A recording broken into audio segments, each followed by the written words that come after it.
ایک ایسی قوم جنہوں نے جنات کو بھی ہرا دیا وہ تھے عملیق۔ حضرت نوح علیہ السلام کے بعد ایک ایسی قوم بھی دنیا میں آئیں جن کے جسم پہاڑوں سے بڑے اور طاقت میں کئی گنا زیادہ تھے۔ وہ پیڑ زمین سے اکھاڑ کر اپنے ہتھیار بنا لیتے۔ ان کی آواز بجلی کی گرج جیسی اور ان کے قدموں سے زمین ہل جاتی تھی۔ انہوں نے ریت کے بیچ ایسے محل بنائے تھے جو بادلوں کو چھو لیتے تھے۔ ان کی دیواریں سنہری تھیں اور ان کا شہر رات میں آسمان کی طرح چمکتا تھا۔ جب جنوں نے انہیں دیکھا تو ان کی دنیا میں ایک بڑی ہلچل مچ گئی۔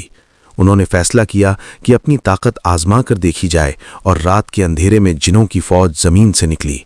آسمان میں بجلی، زمین پر ریت کا طوفان۔ 7 دن تک جنگ چلی، مگر آخرکار جن ہار گئے اور جنوں کو ان انسانوں سے ڈرنے لگے، اور عملیق غرور میں آ کر کہنے لگے ہمیں کوئی طاقت بھی نہیں ہرا سکتی۔ مگر ایک دن آسمان کا رنگ بدل گیا، بجلی نے ان کے محلوں کو چیر دیا اور ہواؤں نے انہیں ریت کے نیچے دبا دیا۔ صبح ہوئی تو جہاں ان کے شہر تھے وہاں صرف خاموشی اور ریت تھی۔